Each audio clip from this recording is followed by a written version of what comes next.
Good afternoon, Ms. Critchley. Good afternoon. Mr. Connell? Thank you, Lord.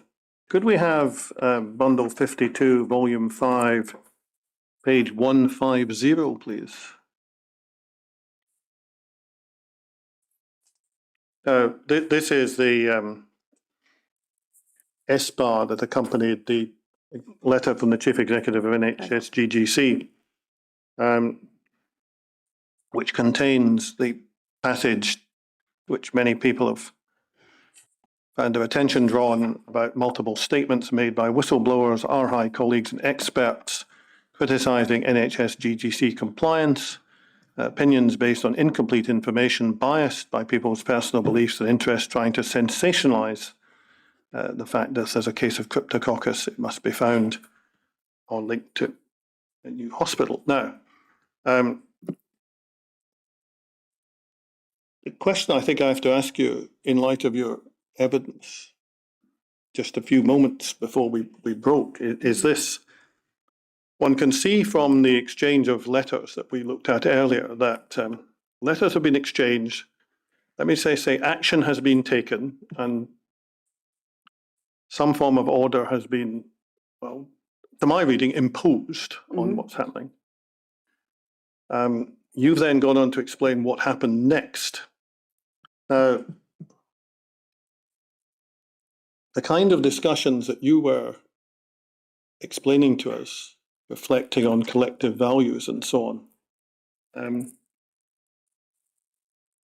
given that only a matter of a few months ago, the IPC system at NHS GGC generated that S-bar and the Chief Executive thought it appropriate to send it to Scottish Government, I've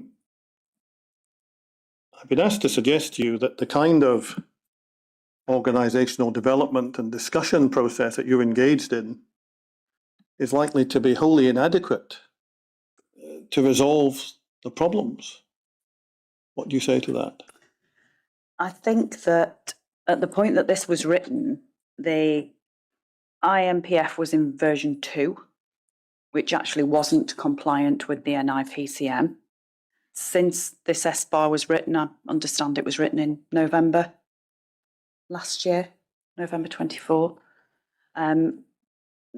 Version 3 was issued in April 25, and that is now compliant. So some of the issues that it talks about, the difference of opinion between GGC, IPCT and RHI on interpretation of the guidance and the NIPCM, I think that we have now come to a common understanding what that is, and their IMPF has changed again around both the reporting and HIAT reporting into the ORT and the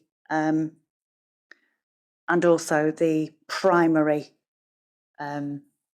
literature for NIPCM, for their IMPF is now the NIPCM and not the public health guidance. I appreciate that this is sent by the Chief Executive. Do we know anything about the authorship of the S-bar? I don't know. Right. Now, in responding to Mr. Connell, you have essentially said the difference of opinion in the construction of the National Infection and Prevention Control Manual has been, a common view has been arrived at. But can we look at the paragraph which Mr. Connell read under assessment? Now, there have been multiple statements and attributed to whistleblowers, RHI colleagues and experts appointed by the inquiry, criticising GGC compliance. Now, the next sentence goes on, all these opinions have been based on incomplete information, biased by people's personal beliefs and interests, trying to sensationalize the fact that there is a case of cryptococcus. Now, just asking you at this point to speak on behalf of our high colleagues, is there anything that you know might provide any basis for the notion that our high colleagues' opinions are biased by their personal beliefs and interests? What I would say is that I believe that this is not based on fact, it's based on opinion. And I think factually, RHI are impartial and they report on the information that they receive and they do so in a professional manner. Right. Thank you, Mr. Connell. Are you aware of any basis for the suggestion that our high colleagues were trying to sensationalise anything about cryptococcus? Absolutely no basis. We didn't know about cryptococcus until it was mentioned in the last diet of hearings. So if we come back to the question I asked, because the gist of the question, I think you'll understand very well, is that this document, which appears to be a statement on behalf of NHS GGC IPCT, it doesn't matter which individuals perhaps issued it, because you see near the foot, NHS GGC IPCT is confident that we are complying, so it seems to be written by them. Given the kind of things that have been said there, I think the point I've been asked to put to you is that to assume that the kind of approach, attitudes, and the like, which might be said to be evidenced by this communication, are going to be resolved by organisational development discussions is naive, possibly naive in the extreme.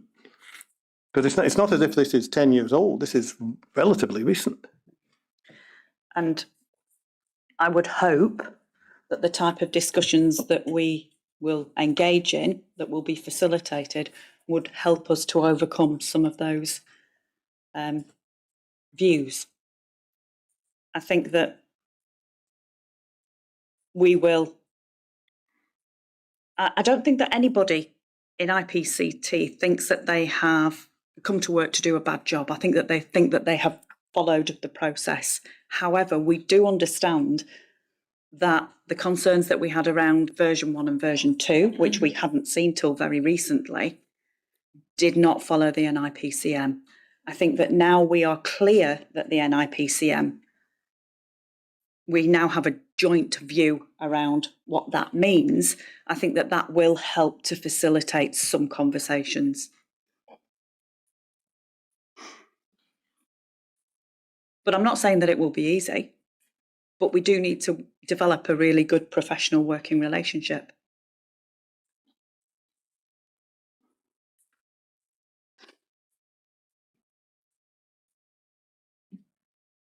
Thank you. We can take that off the screen. Can we go back to your witness statement? We'll deal with another topic.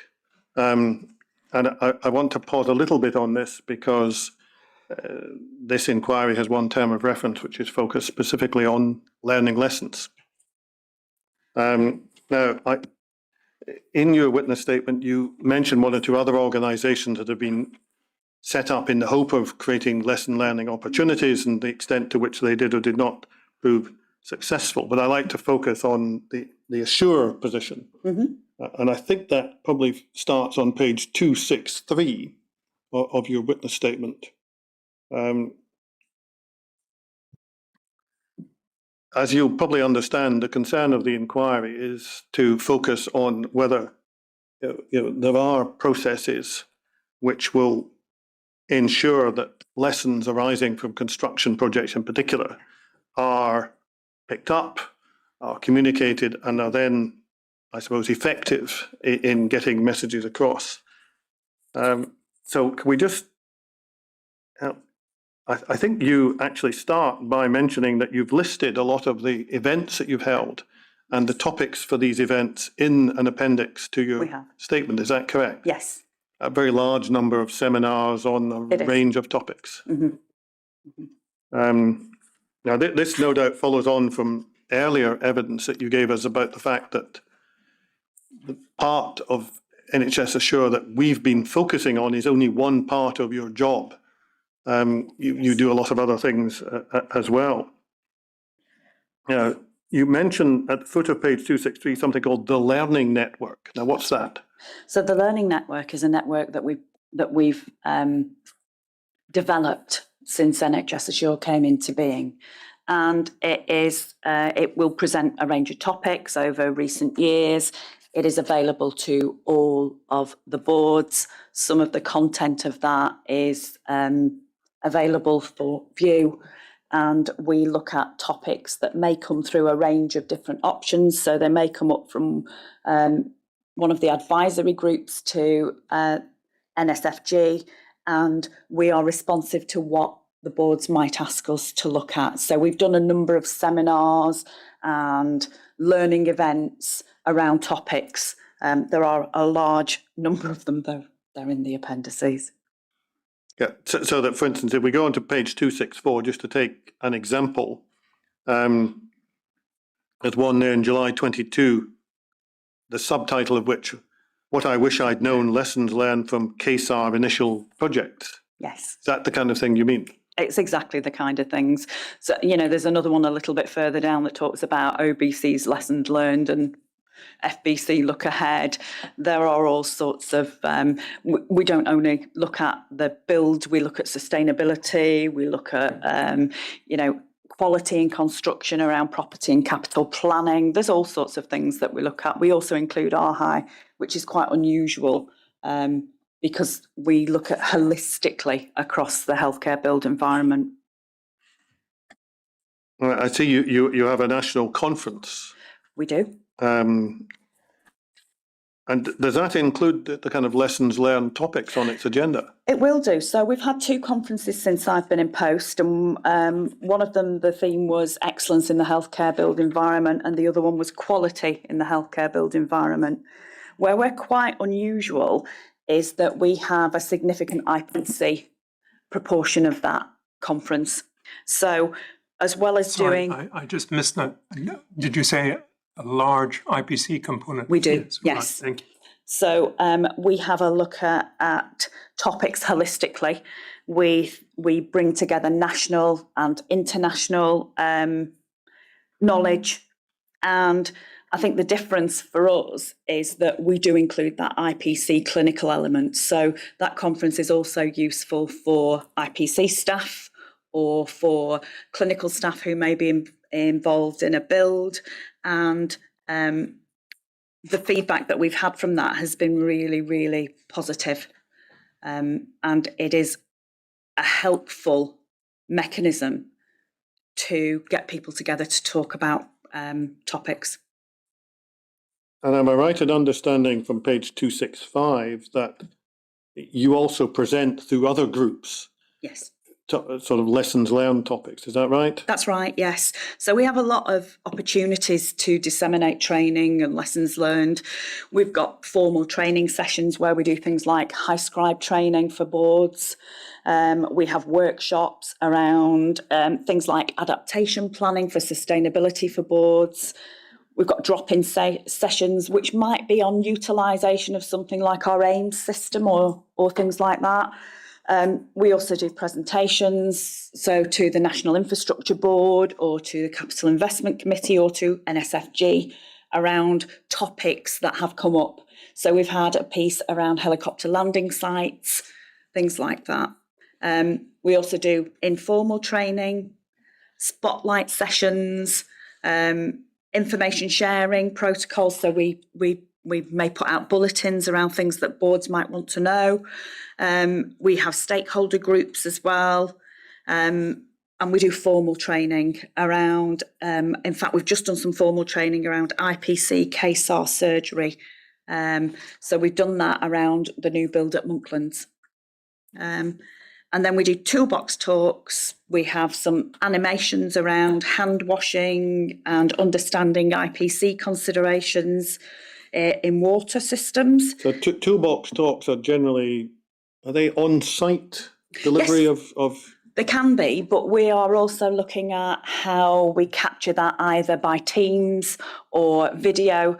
And what we're also doing is we are now pulling together a SharePoint site where we will put all of our resources, so all of our training opportunities, all of our bulletins, all of our teams that will be available on a SharePoint site to all of the boards within NHS Scotland. And that hopefully will help to support them if they've got a particular issue for something.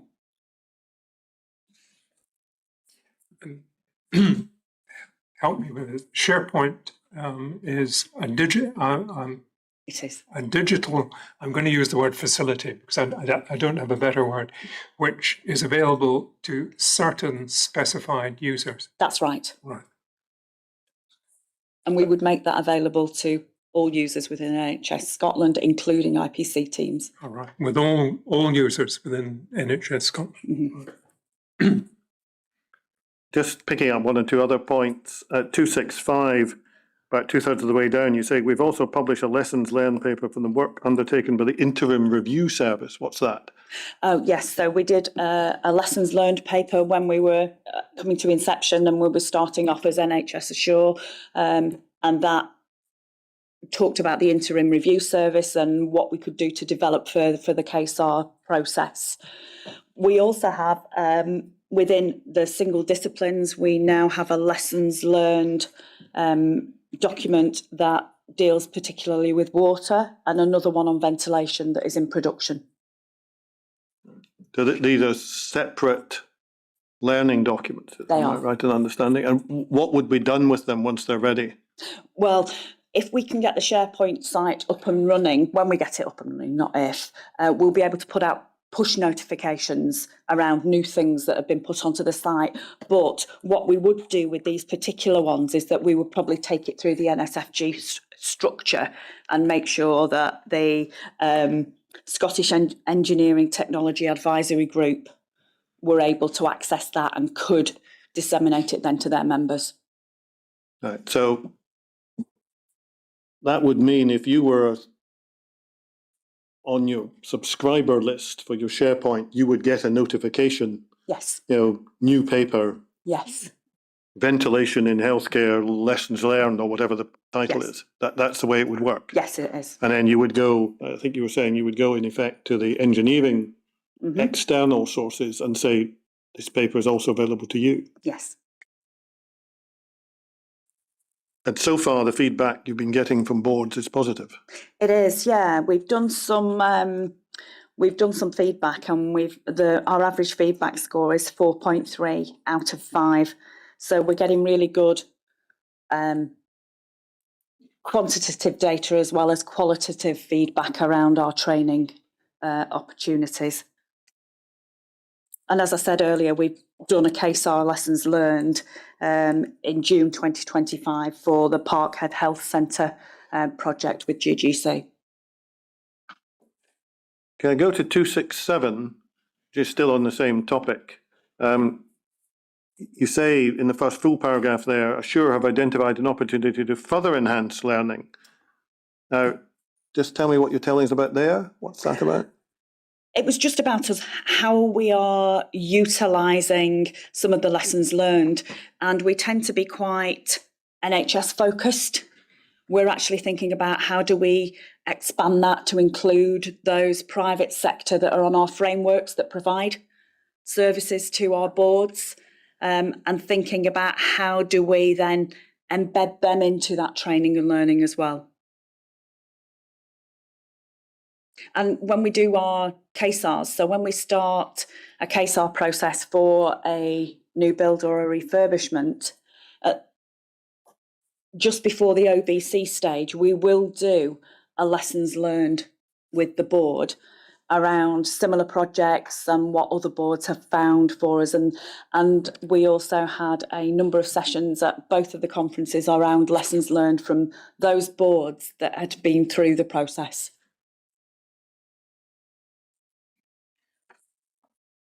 And if we go further down that page, what we find there is you're discussing in answer to a question about, well, what opportunities have staff to advance their knowledge, a list of different pieces of training that you're in the course of, either you have delivered or in the course of delivering. Is that Yes. right? Yeah.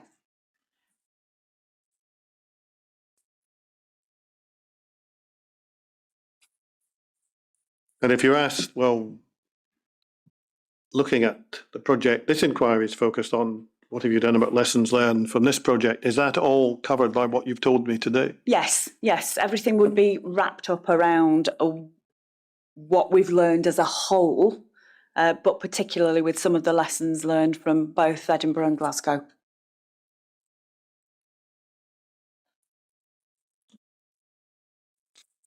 I think it's important for us to be flexible and to listen to the boards around their experience as well, and to use that to inform how we then deliver services in the future and how to increase their understanding of the areas that we might ask them about.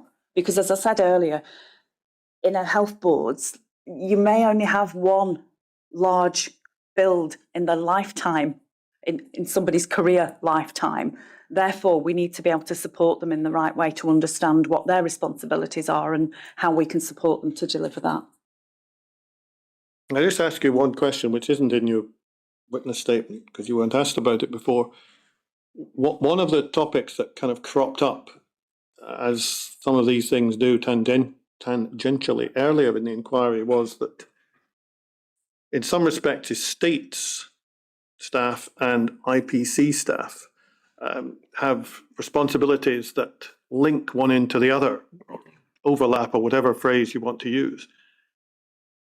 But questions have arisen as to how much estates know about IPC and how much IPC knew about estates. Is that on your horizon at all?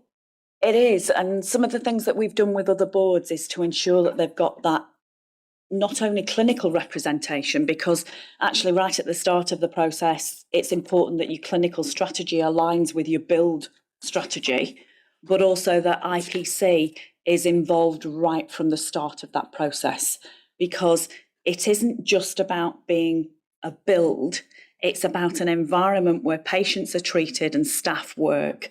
So I think that that's probably where I've got the benefit of having a clinical background, so I can understand that actually that is equally important as getting the four walls right. So I think that we have a unique model within the devolved nations in as much as we have IPC involved right from the start of a process, and we would advocate that for a board. Thank you. Lord, I'm conscious Lord had a particular interest in this topic. I'm proposing to move on from it. There's more in the text, but I'm not sure whether the Lord has any further questions on the topic of learning. No, I mean, there's a lot of material in the statement, which I think will bear rereading. I'm obliged. I'm going to come now kind of almost full circle, in a sense, back to what you do and what you not do. Okay. Because, as you can probably understand, the whole issue is of interest to a range of participants in this inquiry. If we perhaps introduce it by going to page 275 of your statement, and we find there a question 69. In the event a SURE offers support to a health board and it's refused, what powers of intervention, if any, do you have? And you say, well, we're not a regulator. And we come back to your point about being supportive and helping and so on. And you say you've no powers of intervention other than in the context of unsupported and so on, Yes. on NDAP and CASAR. Mm-hmm. So you're then asked on page 276, inevitably, well, would it help if you could intervene? And I think it's fair to say that that's not, we're not talking about helping you, we're talking about helping the outcome. If your body could, in appropriate cases, say, no, that's not good enough, do X or allow us to do Y. Mm-hmm. And am I right in thinking your answer to that is, it would be you think problematic because of the relationship you're trying to operate in? I think that it wouldn't be appropriate for us to be some kind of a regulator or have intervention powers, because our relationship with the boards is built on collaboration and trust. Now they will come to us if they have an issue with IPC or with engineering. I'm not so certain that they would be so keen to approach us if they thought we would then go and inspect them or give them, not support them, but actually mark their homework instead of working collaboratively to make sure that the problem was sorted. I think we've built a relationship with our subject matter experts such that we do get approached with regularity by the boards. So we have a new commissioning process, which is out with the new build process. And we have on average 60 asks a year. That can range from a small piece of work that may take a few days to pieces of work that may take months to support a board with. I think that currently it is ultimately up to the boards whether they take our advice or not, but we do have a long-standing relationship with them, and they do come to us to help them with their build environment. I think it's because they require our support and expertise, but they also trust that we will be able to provide some kind of a solution or support them into coming to a solution that might mitigate the risks or the issues that they've discovered. I think that we do have a route for escalation. So if we find something that we are unhappy with, and you talked about intransigence earlier, then we do have a route through which we can escalate concerns up to SG should that be necessary. But I think that has been a very rare occurrence. In fact, I can't remember a single one where we haven't managed to solve a problem before it's got to that stage. And I think that there would be something about strengthening our role around providing a supported or unsupported status for a live healthcare build. But I think it's quite difficult for us to be involved in every healthcare build. So for some of the smaller capitals projects, such as we discussed earlier in the whole system infrastructure planning, 80 odd projects, 30 that might require our support, we don't have the capacity to deal with another 50. Well, that may be a slightly different question in the sense that we discussed earlier whether there might be benefit in, I think I called it Case R Light. Please don't take that as a title because I just came up with that just now. But the idea that something similar might be applied to a level of project which currently does not qualify for CASA. So the 30, if I just take your list for one reason or another, where you don't currently have a process and a formal process to do that. And I think you accepted that was something you might come to. Mm-hmm. I think the question we're kind of coming back to is, well, who is it that is going to say, no, that's not acceptable, or yes, you must do this, if it's not you? And I think in a way we do have that capacity. So the NDAP process, if that is unsupported, then the planning stages of a project would not move forward to construction. If we had a project that was in construction and it failed its commissioning or handover CASAR, then it would not be allowed to be occupied. So I do think that we do have the capacity to do that. It's around the smaller scale projects that we aren't involved in that we would have no knowledge.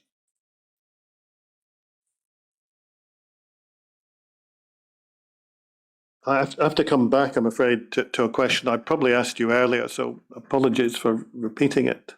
That there's a temptation, perhaps, arising from your title or from some of the work that you've done already, to go out publicly and say that NHS Scotland Assure provides assurance that the healthcare built environment is safe. Now,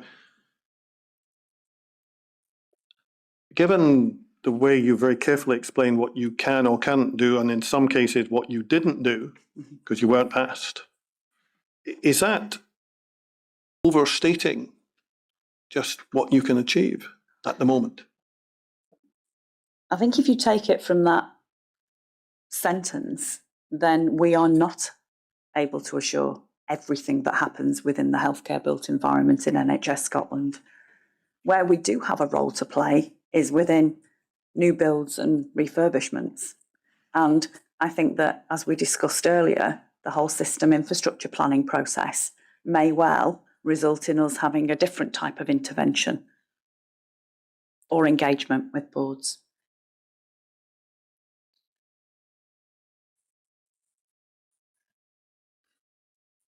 I may have missed this earlier. Did I pick you up, or maybe I didn't, did I pick you up as saying that you were doing training on High Scribe? Yes. Because one of the issues that has been Yes. of interest in Sorry, the I just inquiry. missed that. Training on? High Scribe. Yes. One of the issues that the inquiry has touched on is, was it done? When was it done? Was it adequately done? Mm-hmm. Is this a recognised issue you're looking at? No. So we do refresher training for boards. We're happy to come along and deliver High Scribe because during the lifetime of a build, people will change jobs, new people will come in. We're more than happy to go out and deliver training for any board who may or may not have a project ongoing. I think that we've delivered 57 High Scribe training opportunities in the last, I think, since 2018. Sorry, 57 opportunities in the last? I think since 2018. I'm trying to think of the... So that would be your predecessor organisations as well? Yes. Yeah. Yeah. Sorry, Mr. Collins. I'm trying to think of whether the processes you've been describing might or would have picked up the kind of issues that the inquiry has been looking at. And I know we're then getting into the realm of the hypothetical. Yeah. One of the discussions the inquiry has had is around about decisions to derogate from guidance taken in a period very shortly before the signature of the contract by the NHS GGC Chief Executive. Mm-hmm. Now, on the face of what I've picked up, none of your processes would actually have engaged at that stage, at the contract signature stage. The NDAP process would. So the planning process would look at the plans for a build. An outline business case, they may be fairly fluid because perhaps the clinical strategy hasn't been nailed down. But by FBC, then the planning part of the build should be baked in.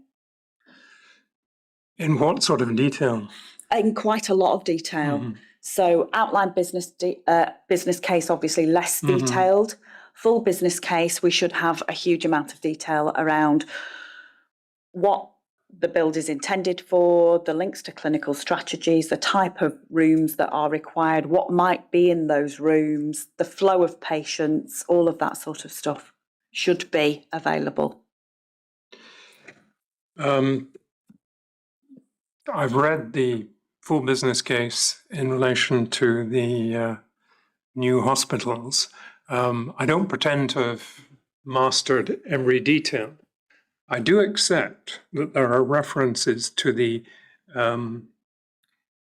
aspirations and benefits that are anticipated from the project.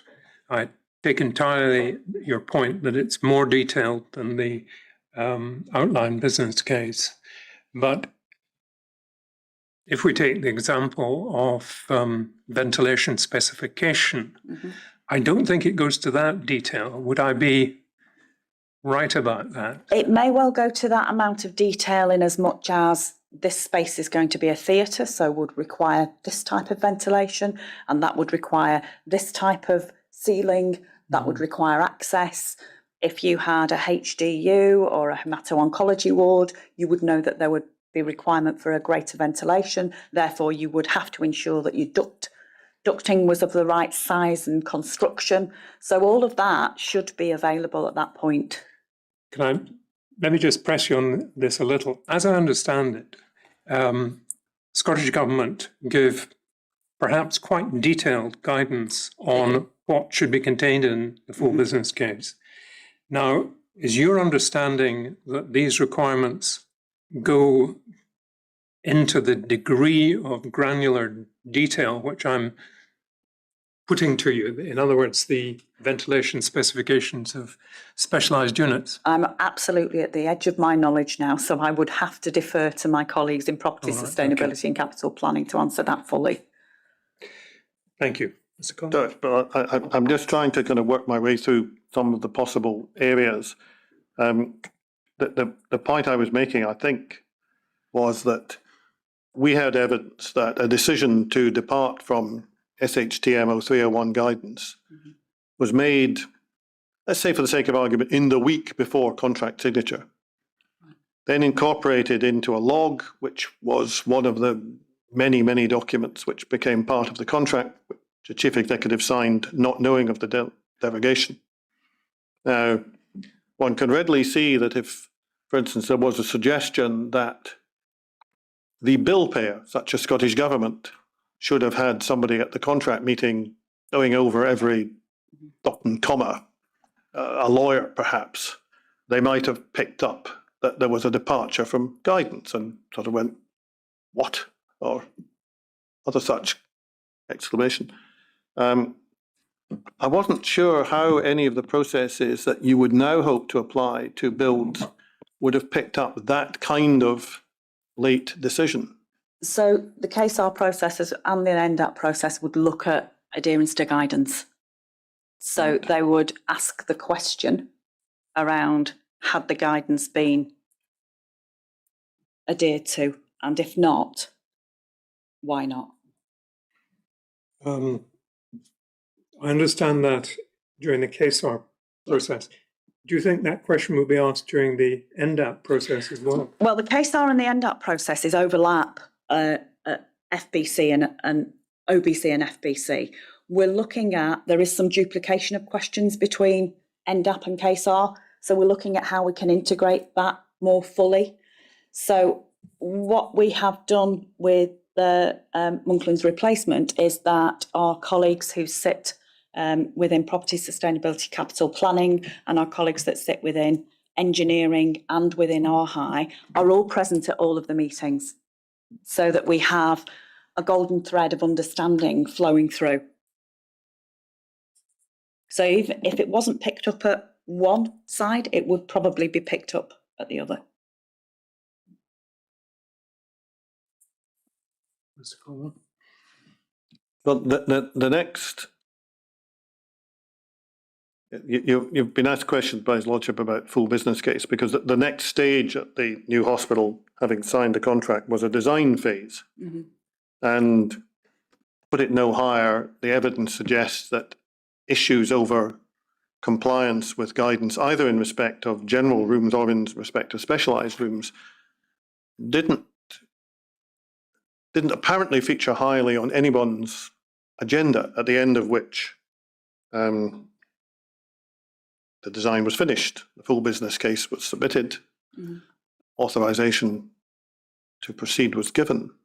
Now, I think I'm just trying to work out whether you can help us on where KSAR might have helped here, because unless it's disclosed, as it doesn't appear to be in the full business case, how does anyone know about any of these issues? And that's the part of the KSAR. So we are looking at how do we make sure that we've got the right and relevant information. So the KSAR workbooks will ask a number of questions of a board. They will download evidence.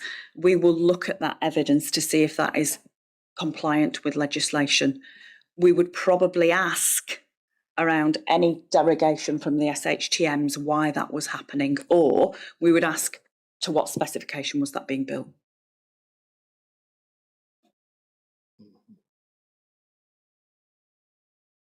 Yeah, I suppose the next point, I think you probably touched on this earlier in your evidence, was that when you then go on and build the property, I mean, one of the contractor witnesses suggested that what you should actually do at the end of design is stop before you pour any concrete and say, stop, pause. Are we all content that we have what we think we had and need to have, and so on and so forth, which was an interesting suggestion. But probably the next stage would then be commissioning, would it? Where KSAR would come in? It would be, so we would look at initial agreement, outline business case, full business case, and then the next bit would be construction. Yep. So that would be the actual build itself. And we would do a KSAR during that process around construction. So one of the issues that emerged was that if the contractor produces a drawing of some part of the system, let's say ventilation for the sake of argument, somebody may come on site and check that the contractor is building what the drawing requires him to build and go tick. But unless somebody goes back beyond the contractor's drawing to whatever the requirement for that area was in the employer's requirements, as we've been hearing, you don't know whether it's what was originally hoped for or not. Does KSAR help with that? It does. So we do walkarounds around construction, and we develop quite a close relationship with the project or programme team within a health board, and we would help to support them with doing a walk around to ensure that what they said they were going to build, they're actually building, and that it is compliant. And then I suppose if you come to commissioning, I mean, one of the topics here is that, as you probably know by now, in terms of ventilation, there are two processes. The contractor commissions the ventilation, and it is intended that the client then validates it to make sure it does what they thought it was supposed to do. And validation wasn't done here. But would that be picked up on KSAR? Absolutely, yes.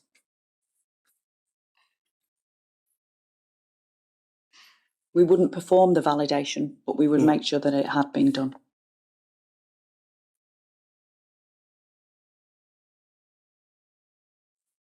Well, I suppose the final question or questions I have to you are really probably a repetition of what we've been talking about so far. You don't think it would be helpful for you to be an enforcer for the reasons you've outlined. We know there are, shall we say, big heavy sticks capable of being wielded by Scottish Government at the other end. I think a number of parties to the inquiry might want to say, well, isn't the lesson from this project, if there's a lesson learned, that some kind of enforcement is necessary for boards that aren't doing what it appears they should be doing? Would you agree or not? I think that if NDAP and KSAR had been utilised on both of these projects, then the issues that then went on to develop, we would have had plenty of opportunities to pick up on those. And that may have given the boards the opportunity to correct those issues before occupation.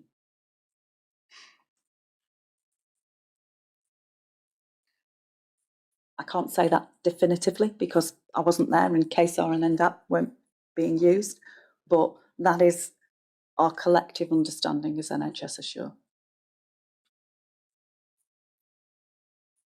So you don't think some form of regulator with enforcement powers is necessary?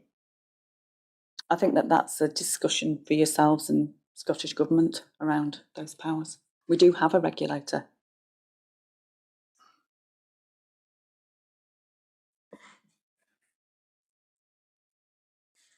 Oh, I have no further questions at the moment for this witness. I'm conscious that although a number of questions have been passed to me by other parties, I may or may not have paraphrased them or changed their meaning. So I would welcome the opportunity of seeing whether other parties are going to suggest further questions for this witness.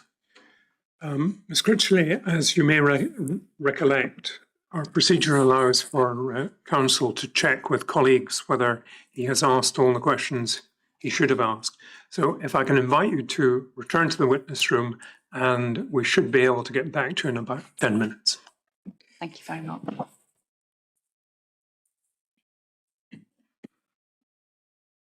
Stand.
Please stand.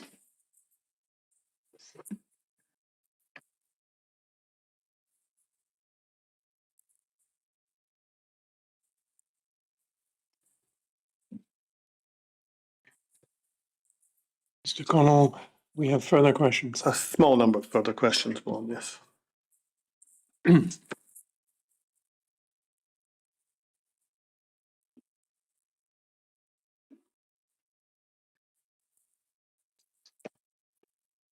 A few more questions, Ms. Critchley. Mr. Connell. Thank you, Lord. The first one is actually just to pick you up on almost the last thing you said, because we, entirely my fault, I should have followed it up then, and I didn't. We were talking about the need for an enforcer, if one can use that phrase. If you're the supporter, the developer, the person to assist other than KSAR, and then you said, well, there is a regulator. But who do you regard the regulator? His? Yeah, Health Improvement Scotland. Sorry, I just didn't. Health Improvement Scotland. Right, thank you. So you would regard HIS as someone who can regulate in the way we've been discussing? Potentially. That may require an extension to their remit, but they are the regulator for NHS Scotland. I see. The other questions are probably going back to things that we did discuss. And this may assist the inquiry in just moving forward. I was asking you questions about the KSAR process and what it might or might not have picked up. And it had been suggested to give context to these questions, we might usefully look at the actual KSAR document just to give us an idea of what we're looking at. And what we've brought up on screen is Edinburgh Bundle 9 at page 127, which is the workbook for KSAR for an outline business case, which I think is something along the lines of what you were telling us about. Is that right? Yes. And is that where we find the kind of material that you think KSAR will deal with? Yes. So we see on this page, for instance, the OBC KSAR will focus on how understanding of patient needs and expectations have influenced the following critical components of design, particularly in relation to IPC, and then it goes on to list various things, including water and ventilation. That's right. And if we just scroll on, we find reference to guidance, so that would be picked up. It would. And on again, 129, and that just explains who's doing the job, and 130.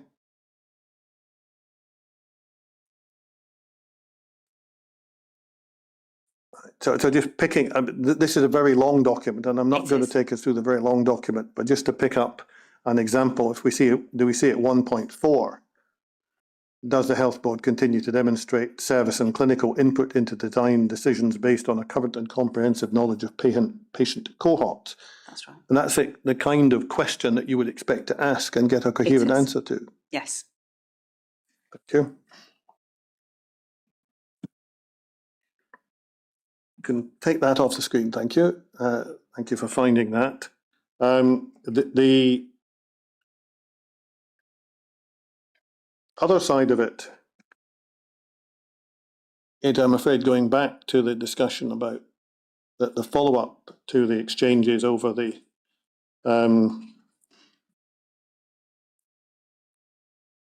reporting material. What I've been asked to put to you is this. You said that you were hopeful that things would work. Can you tell His Lordship that it will work? I think that's a very difficult thing to answer at this stage because we haven't actually gone through any of the processes yet. I am hopeful that it will work, and I know that everybody at GGC is also hopeful that it will work. So I think being optimistic, I would say we will all do our best to make sure that it does. Part of the reason I've been asked to ask that question, I think, is that the kind of allegations that were contained in the SBAR that we looked at at the start of play this afternoon might not be thought best suited to encouraging a collegiate discussion. You see my point? I absolutely do. And I think that they may be a personal interpretation of the individual who wrote that paper and perhaps not endemic to the whole. I think that we will have to have those discussions, and that's why we've decided that we would use facilitation to support us in that. Just, I know you can only answer in respect of RHI. Are you aware of any similar kinds of allegations about bias and so on No, being made? absolutely not. Thank you. Can I pick you up on the word facilitation? I should have maybe asked you about this before, but it didn't occur to me. By facilitation, do you mean formally structured discussion as opposed to just people Yes. chatting with each other? Yes, yeah, formally structured. Right. So the relationship between Assure and GDC at the moment is one where both sides are hopeful of being able to Yes. collaborate with each other in future. But they both recognize that they have not reached that stage as at the latter part of 2025. That's right. I think that in some areas we have a very, very good relationship with the IPCT team within Glasgow. And I think that the nurses would say that they get on incredibly well and that they actually work in a collegiate way. So I don't want you to think that there isn't a good relationship, because there is in some areas, yes. But it's a relationship that requires to be built or built upon Yes. through facilitated discussion. Have I got that right? Yes. So, right. Work to be done. Work to be done. Right. I think my final question is a much more general one, and I should have asked you earlier. I'm conscious that from time to time during your statement, you've indicated that matters have moved on, or there's an additional matter to report from the time when the witness statement was prepared, and you've given us some updates. Are there any other updates that occur to you that you ought to pass on to us? Anything else you'd like to add? I don't think so. I think that we've covered quite a lot of the things that are happening as we've gone along, like the derogations work. We are doing a huge amount of work around guidance as well, and we're updating both SHTM 0301 and 0401. We will issue new ones in probably March next year. I think that there is a huge amount of work ongoing at the moment. And what I would say is that we are in a different landscape or environment for a build now than we were at the start of the Edinburgh and Glasgow projects. Thank you. I have no further questions, Malone. Point of small detail. You're working on the principal guidance documents that we have been interested in. Yes. 0301 and 0401. We've heard evidence, as recorded in the interim report, of the collaboration between Scottish authorities and English authorities. Yes. If the Scottish authorities, principally Assure, considered it appropriate to do so, would it be open to you to produce new drafts of SHTM 0301 and 0401, as it were, independent of the English texts? Yes. Right. So we're currently collating the review documents from also the devolved nations.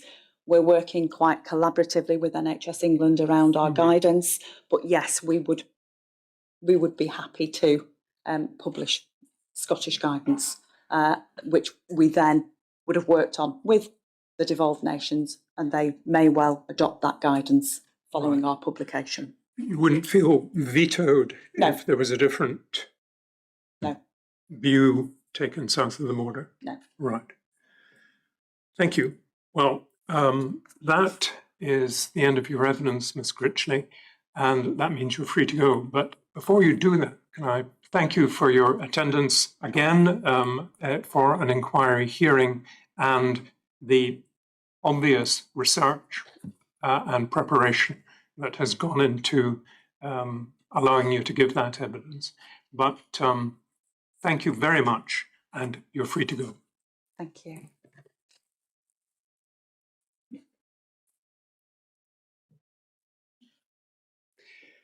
Now, as I understand it, that's our evidence for today, and we will resume with Mr. McIntosh tomorrow. Indeed, my Lord. And the witnesses are Dr. Davidson. Dr. Davidson and Professor Gardner. And Professor Gardner. Very well. Can I wish you a good afternoon, and we shall see each other, all being well, tomorrow.